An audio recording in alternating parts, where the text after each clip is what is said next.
சகரியா தீர்க்கதரிசன புஸ்தகம் 6வது அதிகாரம் வசனம் 12-13.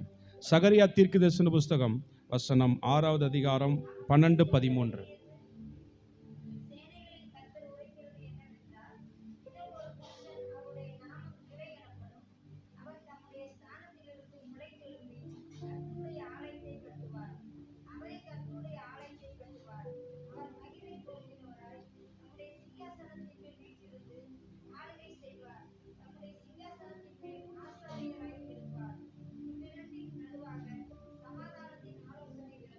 இவ்விரண்டின் நடுவாக சமாதானத்தின் ஆலோசனை.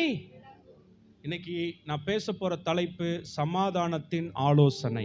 எல்லாரும் சொல்லுங்க இந்த வார்த்தைகளை நல்ல சத்தமா சொல்லுங்க.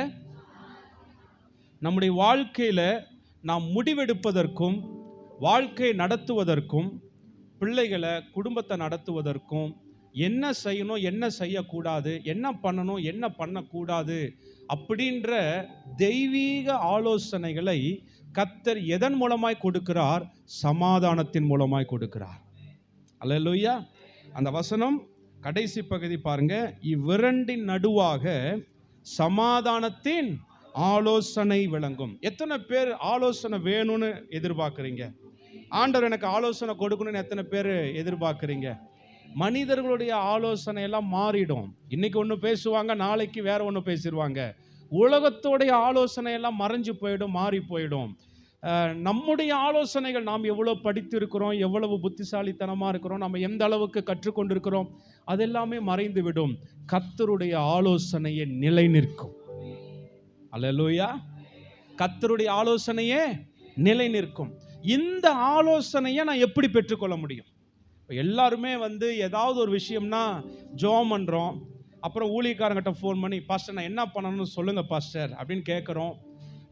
ஜெப நண்பர்கள்ட்ட இருந்தாங்கன்னா அண்ணா எனக்கு உதவி செய்யுங்க, இதை பண்ணலாமா வேணாமா, இதை செய்யலாமா வேணாமா அப்படின்னு நம்ம எல்லாருக்கிட்டையுமே கேட்குறோம். என்னோட ஒரு ஆசை, ஒரு ஊழியக்காரனா நான் சொல்கிறேன், இனி நீங்களே கர்த்தருடைய ஆலோசனையை பெறுகிற அளவுக்கு வளர்ந்து விட வேண்டும். கர்த்தருடைய ஆலோசனையை நீங்களே பெறுகிற அளவுக்கு வளர்ந்து விட வேண்டும். அது எப்படி பெறணும், அந்த ஆலோசனை எப்படி கிடைக்கும், எதன் மூலமாய் வரும் அப்படின்னு தான் இங்கே வார்த்தை போடப்பட்டிருக்கிறது. வசனத்தை ரொம்ப நல்லா கவனமாய் நீங்கள் கவனிங்கள். 13வது வசனத்தில் ரொம்ப அழகாக இங்கே வார்த்தை சொல்லப்பட்டிருக்கு. 12வது வசனம் யாரை பற்றி சொல்லப்பட்டிருக்குன்னா இயேசு கிறிஸ்துவை பற்றி சொல்லப்பட்டிருக்கு. இதோ ஒரு புருஷன், அவருடைய நாமம் கிளை என்னப்படும், அவர் தம்முடைய ஸ்தானத்திலிருந்து முளை தெலும்பி கர்த்தருடைய ஆலயத்தை. இந்த இடத்துல ஆலயம் அப்படின்றது பில்டிங், கண்களால் பார்க்கிற கட்டடத்தை பற்றி சொல்லல, வாழ்க்கையை கட்டுவார். ஏன்னா பவுல் சொல்றாரு, நீங்களே தேவனுடைய ஆலயமா இருக்கிறீர்கள், பரிசுத்த ஆவியானவர் உங்களுக்குள் வாசமா இருக்கிறார். அப்ப இயேசு கிறிஸ்து தான் அந்த கிளை.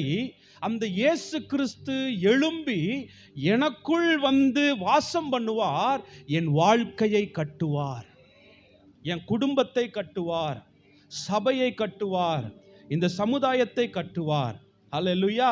அது எப்படி கட்டுவார்? அடுத்த வார்த்தை 13, அவரே கர்த்தருடைய ஆலயத்தை கட்டுவார், அவர் மகிமை பொருந்தினவராய் தம்முடைய சிங்காசனத்தின் மேல் வீற்றிருந்து ஆளுகை செய்வார். நல்ல கவனிங்க, சிங்காசனத்தில் வீற்றிருந்து உட்கார்ந்து என்ன செய்வார்? ஆளுகை, ராஜ்யபாரம் பண்ணுவார், ராஜாவாய் கிரியை செய்வார். ஆண்டவர் எப்படி கட்டுறாராம்? ராஜாவை போல கட்டுகிறார். ஒரு ராஜா ஒரு அரண்மனையை கட்டுனா எப்படி கட்டுவாரு? சொல்லுங்க, எப்படி கட்டுவாரு? அவருடைய அந்த மகிமையை பிரஸ்தாபப்படுத்துற மாதிரி கட்டுவார். இப்ப நீங்களும் நானும் ஒரு வீடு கட்டுங்கன்னா நாம் எப்படி தெரியுமா கட்டுவோம்? எவ்வளோ லோன் சேங்ஷன் ஆயிருக்கோ அதுக்கு தான் வீடு கட்டுவோம். எவ்வளோ கையில் பணம் இருக்குதோ அதை வச்சு தான் என்ன பண்ணுவோம். ஆனால் ஒரு ராஜாவை போய் ஒரு அரண்மனையை கட்டுங்கன்னா எவ்வளோ பணம் இருக்குதோ அதை வச்சு கட்ட மாட்டார். இந்த அரண்மனை எதை பிரதிபலிக்கும்? என் ராஜ்யம் எப்படிப்பட்டதுன்னு பிரதிபலிக்கும். இப்போ பாருங்க, நம்ம இந்திய தேசத்தில் பழையங்காலத்து அரண்மனைகள்லாம் இருக்குது, பெரிய பெரிய மதில்கள்லாம் இருக்குது, கோட்டை சுவர்கள்லாம் இருக்குது. எத்தனையோ ஆயிரக்கணக்கான வருடங்களாக இன்னும் இடியவே இல்லை. நாம் கட்டின வீடு 10-15 வருஷத்துக்கு அப்புறம் அங்கங்கே கிராக்கு விரிசல் விட்டுருது. ராஜாக்கள் கட்டின மதில்கள் 1000 வருடங்கள் ஆனாலும் இன்னும் இடியவே இல்லை. பிரம்மாண்டமா இருக்கு, பயங்கர பிரம்மாண்டமா இருக்கு, பெருசா கட்டுறாங்க. அவங்க பணத்தை வச்சு கட்டலங்க, அவங்க கட்டுறது எதற்காகனா என் மகிமை பிரஸ்தாபம். அப்படின்னா நான் யாருன்னு இந்த கட்டடம் பேசணும். இந்த ஒரு ராஜா அன்னைக்கு இருந்தாருங்க, அவரு கட்டினாருங்க இத. அப்ப இங்க கர்த்தர் சொல்றாரு, நான் உன் வாழ்க்கைய அப்படிதான் கட்ட போறேன்.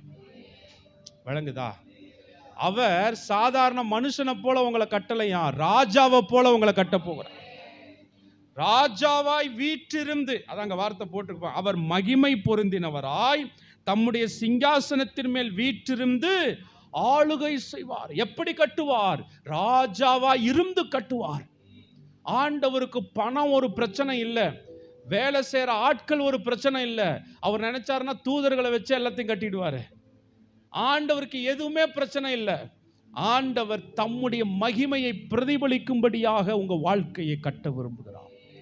எல்லாரும் நீங்க விசுவாசிக்கணும், நான் என் இயேசு கிறிஸ்து ராஜாவினுடைய ஆளுகைக்குள்ள இருக்கிறேன். சொல்லுங்க, நீங்க யாருடைய ஆளுகையில் இருக்கிறீங்க? யாருடைய ஆளுகை? எங்க ராஜா இயேசு ராஜாவுடைய ஆளுகை. அப்ப நாம் என்ன பண்ணணும்? நான் தான் ஏற்கனவே சொன்னல, ஒரு சில மைண்ட் செட்டை உடைக்கணும். நான் சொன்னல, வீடு கட்டணும்னா நாம் எப்படி கட்டுவோம்? பணத்தை வச்சு வீடு கட்டுவோம். கல்யாணம் பண்ணணும்னா பணத்தை வச்சு கல்யாணம் பண்ணணும். இனிமே நீங்கள் தீர்மானம் பண்ணுகிறது எல்லாம் எப்படிப்பட்டதா இருக்கணும் தெரியுமா?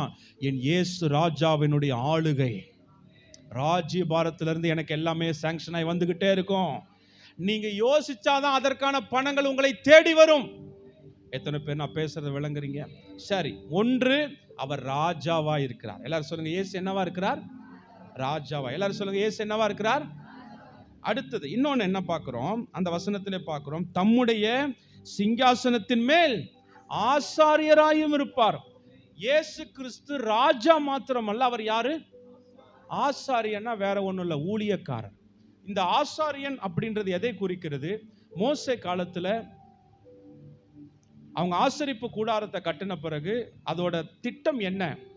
ஆசாரியனுடைய திட்டம் என்ன? ரொம்ப சிம்பிளா அங்க என்ன போட்டிருக்குன்னா, ஒரு ஆசாரியன் தன்னை தேடி வருகிறவருடைய பாவத்தை நிவர்த்தி பண்ணணும். அவங்க பலி கொண்டு வருவாங்க, காளை கொண்டு வருவாங்க, காட்டுக்கு அது புறா கொண்டு வருவாங்க, மாடு கொண்டு வருவாங்க, ஆடு கொண்டு வருவாங்க. அதை அறுத்து அந்த ரத்தத்தை எடுத்துட்டு போய் பலிபீடத்தில் வச்சு பூஜை பண்ணி திரும்ப அந்த ரத்தத்தை கொண்டு வந்து மேலே தெளிச்சு, இப்படி தெளிச்சா அவங்க பாவமெல்லாம் என்ன ஆயிடும்? போயிடும். பாவ நிவாரண பலி. அப்ப ஆசாரியனுடைய வேலை என்னன்னா, பாவத்தை நிவாரணம் பண்ணணும். நிறைய நேரம் ஆசாரியனுடைய வேலை பாவத்தை மன்னிப்பது நினைக்கிறோம். நல்லா கவனிங்க, மன்னிப்புன்ற வார்த்தைக்குள்ள என்ன இருக்குன்னா நிவாரணம். இந்த நிவாரணம் அப்படின்ற வார்த்தையை நீங்க போய் தேடி பார்த்தா அதோட அர்த்தம் என்ன தெரியுங்களா? நிவாரணம்னா சரிபடுத்துதல்னு அர்த்தம். அல்லேலூயா. நிவாரணம்னா என்ன அர்த்தம்? சரிபடுத்துதல். இப்ப ஒரு வியாதி வந்து என் உடம்பு இப்படி ஆயிடுச்சுங்க, அந்த வியாதி சரியாயிடுச்சுங்க, ஆனா அந்த பாதிப்புனால உடம்பு இப்ப என்ன ஆயிடுச்சு? ஒரு மாதிரி ஆயிடுச்சு.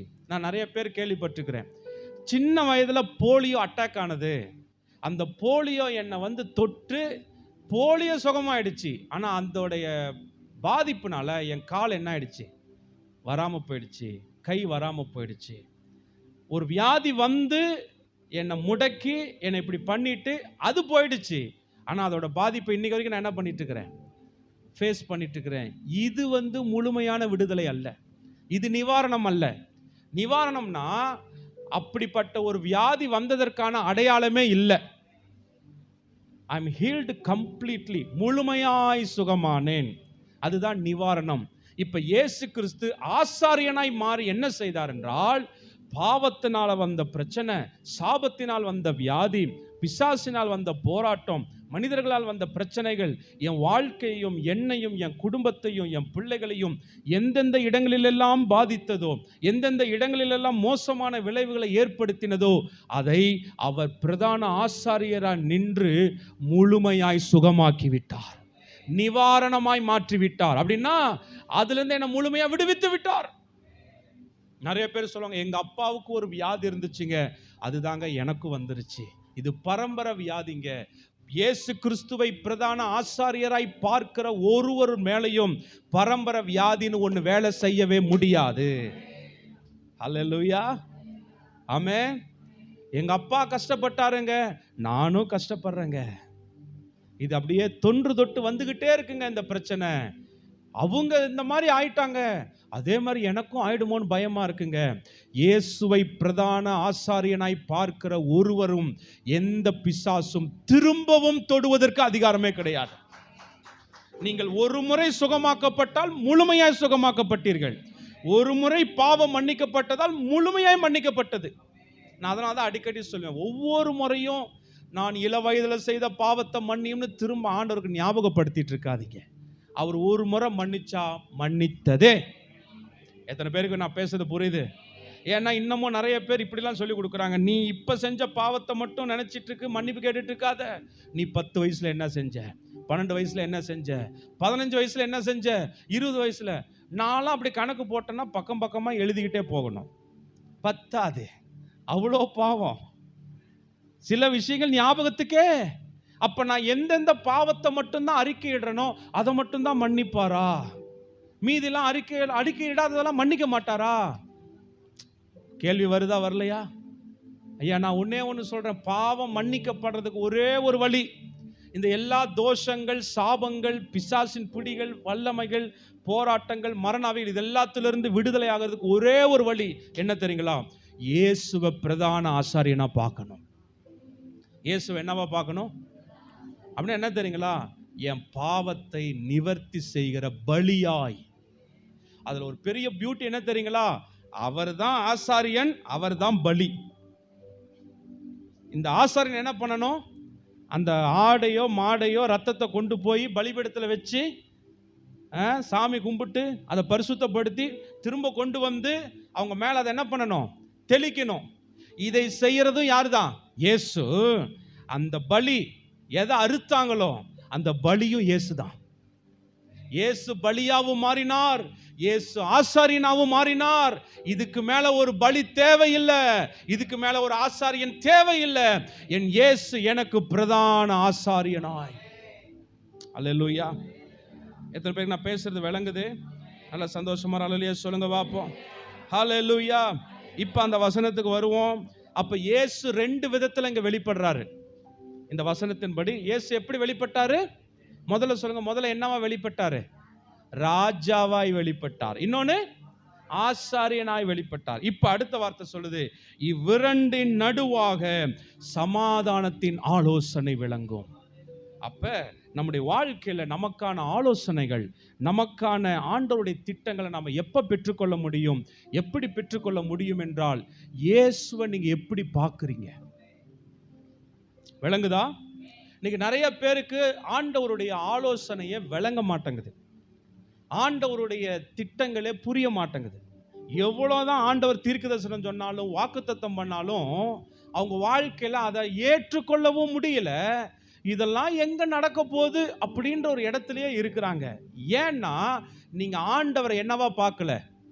ராஜாவா பார்க்கல, ஆசாரியனா பார்க்கல. ஏன்னா ஆலோசனை எவைகளின் மத்தியில விளங்குதான்? ராஜா.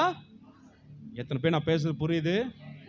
தேவ திட்டத்தை புரிஞ்சுக்கணும்னா நீங்க ஆண்டவரை எப்படி பார்க்குறீங்கன்ற பார்வை மாறணும், பார்வை மாறணும். இன்னமும் உட்காந்துட்டு எங்க அப்பாவுக்குங்க 18,000 ரூபாய் சம்பளங்க, எங்க அம்மாவுக்கு 8,000 ரூபாய் சம்பளங்க, நான் எப்படிங்க போய் 4 லட்சம் ரூபாய் செலவு பண்றது? இப்ப நீங்க எதை பார்க்குறீங்க? அப்பா அம்மாவை பார்க்குறீங்க. ஏசப்பா சொல்றாரு, ராஜா என்ன பாரு, ஆசாரியன் என்ன பாரு. நீங்க மனிதர்களை பார்த்தீங்கன்னா தேவ திட்டம் விளங்காது. விளங்காதுன்னா என்ன அர்த்தம்? புரியாது. நீங்க தப்பா அதை எடுத்துக்க வேணாம், புரியாது. என் இயேசு ராஜாவா இருக்கிறார். ராஜாவிடத்துல இல்லாதது ஒண்ணுமே இல்லை. அதனாலதான் பிலிப்பியர் 4:19 சொல்லுது, தேவன் தம்முடைய ஐஸ்வர்யத்தின்படியே உங்கள் குறைவுகளை எல்லாம் கிறிஸ்து இயேசுவுக்குள்ள என்ன பண்றாராம்? அந்த இடத்துல உனக்கு வர குறைவை உங்க அப்பா அம்மாவுடைய ஆசீர்வாதத்திலிருந்து, ஐஸ்வர்யத்திலிருந்து உனக்கு நான் நிவர்த்தி பண்றேன்னு ஆண்டவர் எழுதல, என்னுடைய ஐஸ்வர்யத்தின்படியே. ஆண்டவரே 4 பேருக்கு தான் புரியுது. ஆண்டவரே சொல்லுங்க, உங்க குறைய ஆண்டவர் எப்படி நிறைவேற்றி பண்றாரா?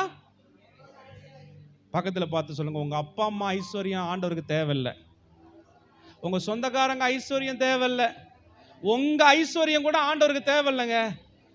உங்க குறைவை நிறைவாய் மாற்ற ஆண்டவருக்கு அவருடைய ஐஸ்வர்யம் போதுமானது. அப்ப எதுல இருந்து ஆண்டவர் கொடுக்கிறாரா? அவருடைய ஐஸ்வர்யத்தின்படியே என் குறைவுகளை நிறைவாய் மாற்றுகிறார். அப்ப என்னென்ன தேவை உங்களுக்கு இருக்குதோ, என்னென்ன குறைவு இருக்குதோ, எந்தெந்த இடத்துல பற்றாக்குறைய பார்க்குறீங்களோ, அங்கெல்லாம் நீங்க ஆண்டவரை இயேசுவை என்னவா பார்க்கணும் தெரியுமா? என் ராஜா என்னோடு இருக்கிறார், சிங்காசனத்தில் இருக்கிற என் ஆண்டவர் அரண்மனையிலிருந்து எல்லா பொக்கிஷங்களையும் ஐஸ்வர்யங்களையும் பொக்கிஷங்கள் ஆசீர்வாதங்களை கொடுத்து என் குறைவுகளை நிறைவாய் மாற்றுவார். நம்புறீங்களா அந்த வார்த்தைகளை?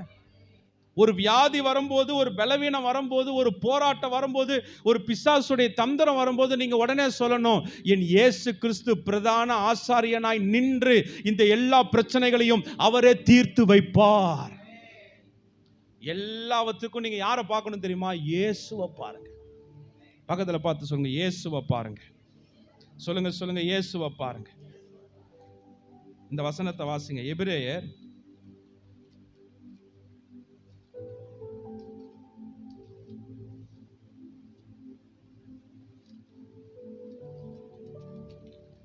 11 பவுல் சொல்றாரு, ஆண்டவராகிய இயேசுவை கவனித்து பாருங்கள். ஓ ஜீசஸ். ஷேபாலா ஹதுடா ரபா கபாலா ஹதுடா.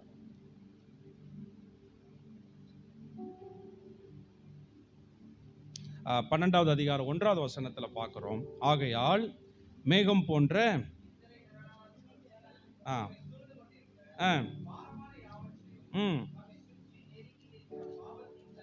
தள்ளிவிட்டு விசுவாசத்தை துவக்குகிறவரும் முடிக்கிறவருமாயிருக்கிற இயேசுவை நோக்கி பாருங்க. யாரை நோக்கி ஓடணும்? நோக்கின்னு என்ன தெரியுமா? யாரை பார்த்து ஓடணும்?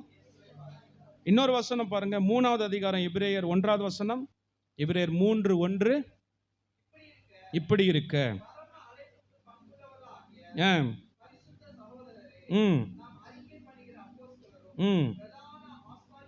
பிரதான ஆசாரியனுமாய் இருக்கிற கிறிஸ்து இயேசுவை கவனித்து பாருங்கள். யாரை கவனிக்கணுமா? பக்கத்துல பார்த்து சொல்லுங்க, எதையோ கவனிக்கிறீங்க, கொஞ்சம் ஏசப்பாவை கவனிங்க. உங்களுக்கு அவர் தாங்க ராஜா, உங்களுக்கு அவர் தாங்க ஆசாரியன். ராஜா எல்லாத்தையும் கொடுக்கிறவர், ஆசாரியன் எல்லாவற்றையும் சரிபடுத்துகிறவர். விளங்குதா? உங்களுக்கு என்ன வேணும்னாலும் ராஜாட்ட கேட்கணும். எந்த பிரச்சனை வந்தாலும் யார்கிட்ட போகணும்? ஆசாரியன்ட்ட போகணும். யார் ஆசாரியன்? என்னுடைய ஆசாரியன் இயேசு. மனுஷனை தேடி நிறைய பேர் ஏன் சோர்ந்து போறோம் தெரியுமா? அவர் ஏதாவது செய்வாரா, அவர் ஏதாவது செய்வாரா, அண்ணன் செய்வாரா, பங்காளி செய்வாரா, மாமன் செய்வாரா, மச்சான் செய்வாரா, எல்லாம் இன்னோட மூட்டை கட்டி தூக்கி குப்பை தொட்டில போடுங்க. நான் இயேசுவை கவனித்து பார்க்கிறேன், இயேசுவை கவனிக்கிறேன். நான் ஏன் இயேசுவை கவனிக்கிறேன்னா, அவர் தான் எனக்கு ராஜா, அவர் தான் எனக்கு ஆசாரியன்.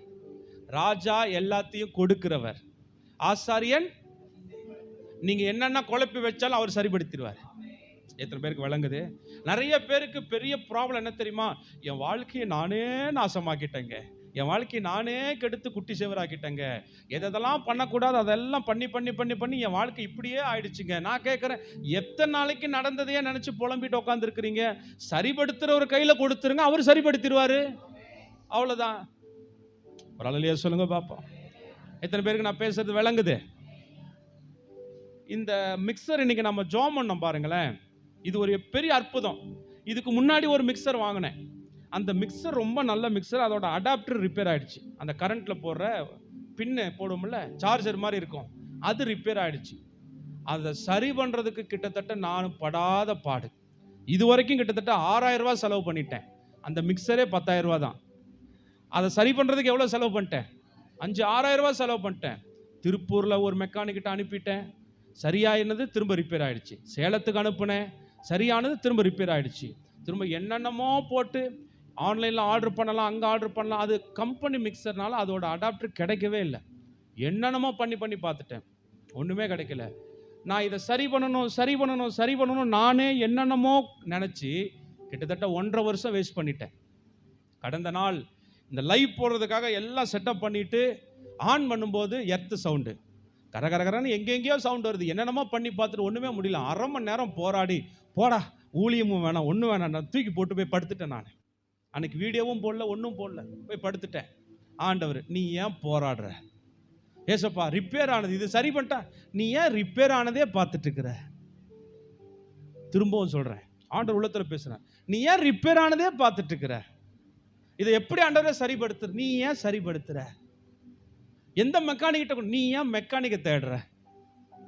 சரி, நான் இப்போ என்னதான் பண்ணணும்? என்கிட்ட விடு, நான் பார்த்துக்கிறேன். அன்னையிலேருந்து அதை பற்றி நினைக்கிறதே விட்டுட்டேன். ஆண்டவராச்சு என்னாச்சு, போ ஆண்டவர் என்னமோ பண்ணிக்கோங்க, விட்டுட்டேன். அது போன்னு என்னைக்கு தொலைச்சனோ அன்னைக்கு தான் புதுசு வந்துச்சு. 1.5 வருஷத்தை நான் தொலைச்சேன். அப்பதான் என் புத்தி தெளிஞ்சது. ஆண்டவரே, அந்த கெட்ட குமாரனுக்கு புத்தி தெளிஞ்சது இல்லை. அப்ப இது தெரிஞ்சிருந்தா 1.5 வருஷத்துக்கு முன்னாடி நான் என்ன பண்ணியிருந்திருக்கலாம்? புதுசு வாங்கியிருக்கலாமே. பக்கத்தில் பார்த்து சொல்லுங்க, ரிப்பேர் ஆனதை ஏன் நினைக்கிறீங்க? ரிப்பேர்னா மிக்சர் இல்லை. உங்கள் வாழ்க்கையில் நிறைய தொலைச்சிட்டு ரிப்பேர் ஆகி நிறைய கெடுத்து குட்டி சேவராக்கி, என் புள்ள நல்லா தான் இருந்தான், நான் தான் அவனை கெடுத்துட்டேன், என் வீட்டுக்காரர் நல்லா தான், நான் தான் கெடுத்துட்டேன், அப்படி ஆகிட்டேன் இப்படி ஆகிட்டேன். உங்களால் சரிப்படுத்த முடியாது, உங்கள் வீட்டுக்காரால் சரிப்படுத்த முடியாது, பாஸ்ட்டுங்களால் சரிப்படுத்த முடியாது. இன்னொரு முறையும் சொல்கிறேன், எங்களால் சரிப்படுத்த முடியாது. ஆனால் சரிப்படுத்துகிறவர் இயேசு. நீங்கள் யாரை கவனிக்கணும்? இயேசுவை கவனிக்கணும். அவர் தான் உங்களுக்கு ராஜா, அவர் தான் உங்களுக்கு ஆசாரியர். விளங்குதா? அல்லேலூயா. இப்போ இந்த வசனத்துக்கு வருவோம். சகரியா 7வது அதிகாரம். சிங்காசனத்தின் மேல் வீற்றிருந்து ஆளுகை செய்வார், தம்முடைய சிங்காசனத்தின் மேல் ஆசாரியராயும் இருப்பார். 6வது அதிகாரம் 13வது வசனம். இவ்விரண்டின் நடுவாக சமாதானத்தின் ஆலோசனை விளங்கும். இது ரெண்டுக்கு நடுவுல தான் உங்க வாழ்க்கைக்கான ஆலோசனை வெளிப்படும். எத்தனை பேர் நான் பேசுறது புரியுது? அது ஏன் ஆலோசனை மட்டும் போடாம சமாதானத்தின் ஆலோசனை? சொல்லுங்க, ஆலோசனைக்கும் சமாதானத்துக்கு என்ன சம்பந்தம்? ஆலோசனைனா ஐயா ஐயா நாளைக்கு சர்ச்சியா, சாப்பாடு என்ன பண்ணலாம் அப்படின்னு நேற்று ஃபோனில் பேசணும். அவர் ஒரு ஆலோசனை கொடுத்தாரு, நான் ஒரு ஆலோசனை சொன்னேன், 2 பேர் பேசிட்டு இருக்கிறோம். ஆலோசனை. இதுல சமாதானம் எங்க வந்துச்சு? இவைகளின் 2 நடுவிலிருந்து ஆலோசனை விளங்கும் அப்படின்னு போட்டுக்கலாம் தானே? அது ஏன் சமாதானத்தின் ஆலோசனை? அப்ப ஆண்டவர் சொல்றாரு, என் அரண்மனையிலிருந்து, என் சிங்காசனத்திலிருந்து வெளிப்படுகிற ஆலோசனை முதலாவது உனக்குள் சமாதானத்தை உண்டாக்கும். ஆண்டவர் இங்கே ஒரு அடையாளத்தை வச்சுட்டாரு. என் ஆலோசனை எப்படிப்பட்டதா இருக்கும்? சமாதானம் இல்லாத எதுவும் என்னுடைய ஆலோசனையே இல்ல. விளங்குதா? அப்ப இன்னைக்கு உங்களை நான் கொஞ்சம் டியூன் பண்றேன். உங்க இருதயத்தை நீங்க என்னைக்கு சமாதானம்ன்ற இடத்துக்கு கொண்டு வரீங்களோ அப்பதான் தேவ ஆலோசனையை பெற முடியும். எத்தனை பேர் இங்க இருக்கிறவங்க எனக்கு ஆண்டரோட ஆலோசனை வேணும்னு கேட்குறீங்க? நிஜமா வேணுமா?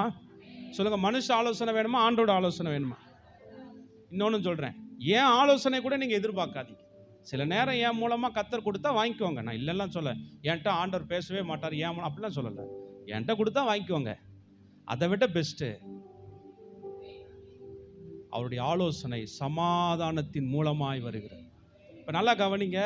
இப்போ நம்ம சர்ச்சுக்கு வந்து தண்ணி பைப் போட்டோம், பஞ்சாயத்து பைப் போட்டோம், பைப்பு எல்லாம் கனெக்ஷன் எல்லாம் பண்ணிட்டோம். தண்ணி எங்கேருந்து வருது? எங்கேருந்து வருது தெரில. அன்னைக்கு கவுன்சிலர் வந்து சொன்னார், கரியாம்பட்டியிலேருந்து உங்களுக்கு தண்ணி வருதுங்கன்றாரு. இன்னைக்கு வரைக்கும் கரியாம்பட்டிக்கு நான் போனதே கிடையாது. இங்கே தான் சுற்றிட்டு இருக்கிறேன், நான் கரியாம்பட்டிக்கெலாம் போனதில்லை. இந்த பஞ்சாயத்து தண்ணி எங்கேருந்து வருதான்? கரியாம்பட்டி எங்கே இருக்குது உங்களுக்கு தான் தெரியும். எத்தனை கிலோமீட்டரில், எத்தனை கிலோமீட்டரு கரியாம்பட்டி? 5 கிலோமீட்டரா? 5 கிலோமீட்டருக்கு அந்த பக்கம் இருக்கிற தண்ணி எங்கே வருது? என்னை தேடி வருது. எதன் மூலமாக வருது? தண்ணி எதன் மூலமாக வருது? தண்ணி எப்படிங்க வருது? அதை தான் கேட்டேன். தண்ணி எப்படி வருது? பைப் மூலமாக தானே வருது. கர்த்தர் சொல்றாரு, என் ஆலோசனை சமாதானத்தின் மூலமாக வரும். சமாதானத்தின் வழியா வரும். அப்ப நாம எதை தேடணும் தெரியுங்களா? சமாதானத்தை தேடுனா நீங்க தேவனுடைய ஆலோசனையை தேடுகிறீர்கள். ஆலோசனை தாங்க ஆண்டவரேன்னு கேட்க தேவையில்ல. சமாதானத்தை தேடினாலே போதும். அங்க என்ன இருக்குது? ஆலோசனை இருக்கு. அல்லேலூயா. நான் போய் பைப்பை திறந்தா போதும், எனக்கு தண்ணி வந்துடும். ஏன்னா ஏற்கனவே கனெக்ஷன் இருக்கு.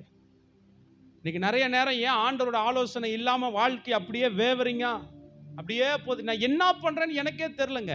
அப்படியே போற போக்குல போயிட்டு இருக்கிறேங்க. ரொம்ப சிம்பிளா சொல்றேன், கோச்சுக்காதீங்க. உள்ள சமாதானம் இல்லை. அதனால உங்களோட பிளான் என்னன்னு உங்களுக்கு தெரியல, உங்க வாழ்க்கை என்னன்னு உங்களுக்கு தெரியல, உங்க எதிர்காலம் என்னன்னு உங்களுக்கு தெரியல, உங்க குடும்பத்தோட எதிர்காலம் என்னன்னு உங்களுக்கு தெரியல. இன்னைக்கு கர்த்தர் சொல்றாரு, சமாதானத்தை தேடுங்கள். பக்கத்துல பார்த்து சொல்லுங்க, சமாதானத்தை தேடுங்கள். சொல்லுங்க பார்ப்போம், சமாதானத்தை தேடுங்கள். எத்தனை பேர் ஆமென் சொல்றீங்க? ஒரு அல்லேலூயா சொல்லலாமா? ஆண்டவர் உங்களை எதை தேட சொல்றாரு? அதே 8வது அதிகாரம் சகரியா 19வது வசனம். சகரியா 8:19.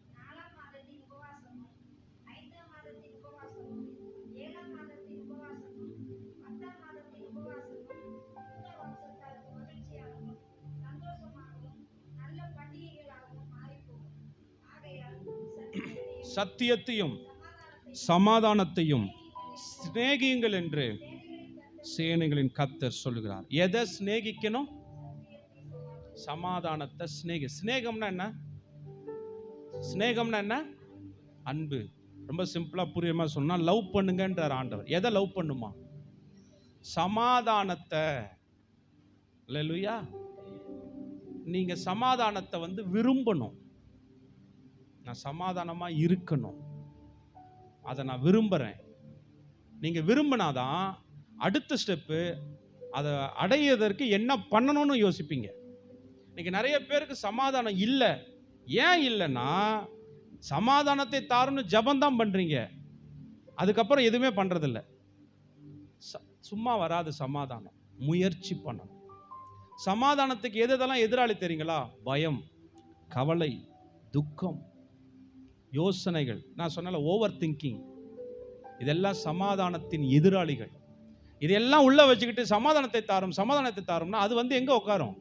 ஏற்கனவே உள்ளதான் ஃபுல்லா நிரப்பி வச்சிருக்கிறீங்களே. கவலை, துக்கம், பாரம், யோசனை, ஓவர் திங்கிங், அது இது வந்தது போனது, மனுஷன் சொன்னது, பக்கத்து வீடு சொன்னது, அக்கா சொன்னது, மாமன் சொன்னது, அது எல்லாம் உள்ள போட்டு குழப்பி வச்சுக்கிட்டு இருக்கிறோம். அப்புறம் எங்க சமாதானம் உட்காரும்? சீட்டு போட்டா தானே உட்காரும். உங்களெல்லாம் சர்ச்சுக்கு வாங்க வாங்க வாங்க வாங்கன்னு கூப்பிடுறேன், எல்லா சாரையும் தூக்கி உள்ள வச்சு பூட்டி வச்சிட்டேன், எங்க உட்காருவீங்க? இன்னைக்கு நிறைய பேர் சமாதானத்தை தாரும் ஆண்டவரேன்னு ஜெபம் பண்றீங்க. ஜெபம் பண்ண உடனே சமாதானம் எட்டி பார்க்குது, உள்ள பார்த்தா சீட்டு இல்லை, திரும்ப என்ன பண்ணிடுது? போயிடுது. சமாதானத்தை சிநேகியுங்கள், சமாதானத்தை விரும்புங்க. சமாதானம் பண்ணுகிறவர்கள் பாக்கியவான்கள், அவர்கள் தேவனுடைய பிள்ளைகள் எனப்படுவார்கள். யார் தேவனுடைய பிள்ளைகளா? சமாதானத்துக்காக எவ்வளோ இழந்தாலும் அதெல்லாம் உங்களுக்கு கெயின், அதெல்லாம் லாபம். நான் பேசுறது புரியுதா? சத்தமா சொல்லுங்க ஒரு அல்லேலூயா. அன்னைக்கு ஒரு முறை நான் ராசிபுரம் போயிட்டு வந்துட்டு இருக்கும்போது ஒரு கண்டக்டருக்கும் இன்னொரு ஆளுக்கும் சண்டை, சரியான சண்டை, கண்ணா பின்னான்னு பேசிக்கிறாங்க. இவங்க பேசுறத கேட்கும் போதே என் சமாதானம் டிஸ்டர்ப் ஆகுது. ஏழாவது பிரச்சனை. கடைசியில் பக்கத்தில் உட்காந்துக்கிறேன். ஏன்னா என்ன, எப்பயுமே பஸ்ஸில் போகும்போது காதில் ஹெட்ஃபோன் போட்டு ஒன்று செய்தி ஏதாவது கேட்டு போவேன், இல்லைன்னா பாட்டை கேட்டுட்டு அப்படியே போவேன். என்ன நடக்குதுன்னு எனக்கு தெரியாது. ஒரு முறை கண்டக்டர் நான் திட்டே வாங்கிட்டேன். என்ன சார் படித்த ஒரு மாதிரி இருக்கிறீங்க, காதில் ரெண்டை மாட்டிக்கிட்டு நான் பேசுகிறதே உங்களுக்கு கேட்க மாட்டேங்க, திட்டியும் வாங்கிட்டேன். ஆனாலும் திருந்தலை. காதை திறந்தா மட்டும் என்ன காதில் விழப்போகுது? முன்னாடி 2 பாட்டிங்க உட்காந்து கதை பேசுங்க, பின்னாடி உட்காந்து வந்த கதை, போன கதை, பக்கத்து கதை. உனக்கு தெரியுமா அந்த அக்கா வந்துச்சு பாரு, இதை நான் கேட்டு என் சமாதானத்தை நான் கெடுத்துக்கணுமா? பாட்டு பேசாமல் காதில் போட்டு போனேன். கடைசியில் பிரச்சனை என்னன்னா, அந்த கண்டக்டருக்கும் அவருக்குன்னா 12 ரூபா டிக்கெட்டு கொடுத்து வாங்கிட்டாரு, மீதி காசு 1 ரூபாய் தரலையா. இந்த 1 ரூபாய்க்காக கிட்டத்தட்ட 20 நிமிஷம் சண்டை. டிரைவர் கடுப்பாகி இப்போ நான் ஸ்டேஷனுக்கு விட போகிறேன் வண்டியை. இந்த ₹1 பிரச்சனை எங்கே கொண்டு போய் நிறுத்துது இப்போ? விளங்குதா? அவன்கிட்ட ஏயா ₹1 ஏயா இந்த ₹1 சும்மா வருமா உனக்கு? நான் கஷ்டப்பட்டு சம்பாதிச்சேன், சும்மா வருதா? அவன் சொல்கிறான், இங்கே யாராவது ₹1, ₹2, ₹5, ₹50 இதுக்கெல்லாம் சண்டை போட்டுட்டு இருந்தீங்கன்னா ஜென்மத்துக்கும் சமாதானம் வரவே வராது. பைபிளில் ஈசாக்கு கிணறு தோண்டினான். கிணறுனா ஒரு கிணறு தோன்றது எவ்வளோ செலவாகும் சொல்லுங்க? கிணறு தோண்டி தண்ணி எடுக்கிறதுக்கு எவ்வளோ செலவாகும்? இப்போ ஒரு கிணறு தோண்டினா உங்களுக்கு எவ்வளோ செலவாகும்? அப்ராக்சிமேட்டாக சொல்லுங்க.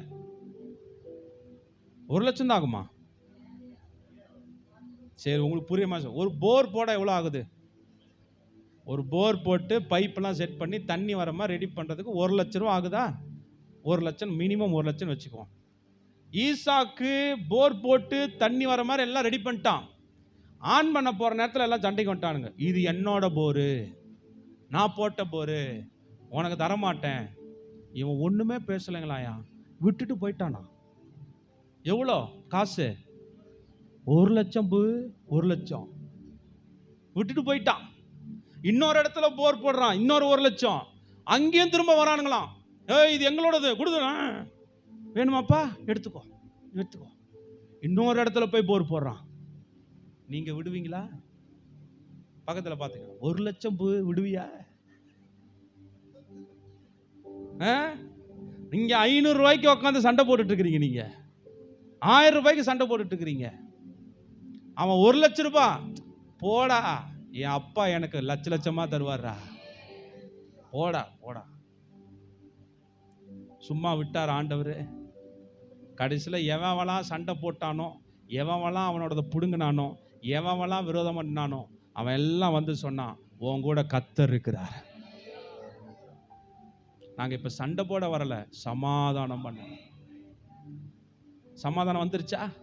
எப்படி வந்துச்சு? விட்டு கொடுக்கும் போது என்ன வருது? பக்கத்தில் பார்த்து சொல்லுங்க, விட்டு கொடுத்தா சமாதானம் வரும். எதிர்த்து நின்னா சண்டை தான் வரும். அதில் உங்களுக்கு எத்தனை 1000 நஷ்டம் வந்தாலும் கவலைப்படாதீங்க. உங்க ராஜா சிங்காசனத்தில் இயேசு உட்கார்ந்திருக்கிறாரு. இங்க நீங்க மனுஷன்ட்ட ₹50,000 விட்டு கொடுப்பீங்க, அவர் அங்கிருந்து 50 லட்சம் சாங்ஷன் பண்ணுவார்.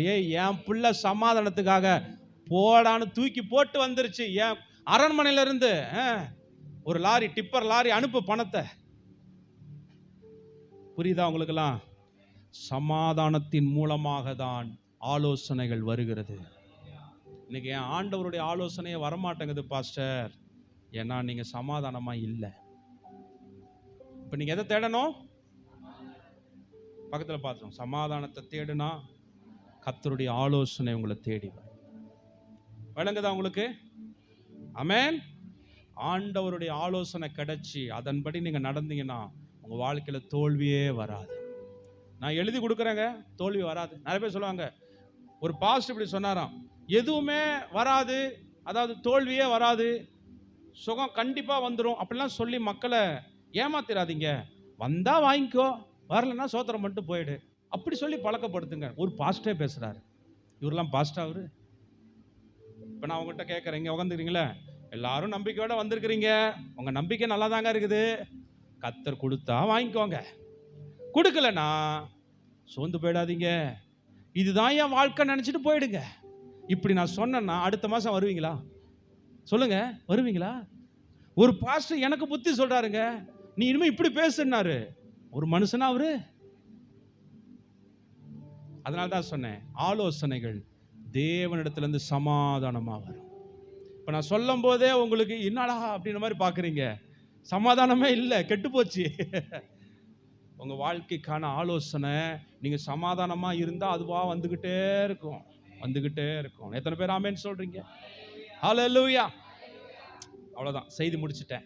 இன்னைக்கு நான் ரெண்டு காரியத்தை சொல்லி முடிக்க விரும்பினேன். ஒன்று, சிங்காசனத்தில் வீற்றிருக்கிற ராஜாவாகிய இயேசுவை நோக்கி பாருங்க, அவர் எல்லாவற்றையும் கொடுக்கிறவர். அதே போல சிங்காசனத்தில் வீற்றிருக்கிற பிரதான ஆசாரியன், அவரை நோக்கி பாருங்க, அவர் எல்லாவற்றையும் சரிபடுத்துகிறவர். இவரிடத்திலிருந்து உங்களுக்கு ஆலோசனைகள் வரும். அந்த ஆலோசனை சமாதானம் உள்ளதா இருக்கும். உங்களுக்கு வாழ்க்கையில் ஒரு குறைவுமே வராது. எத்தனை பேர் ஆமென் சொல்றீங்க? கர்த்தர் நல்லவர்.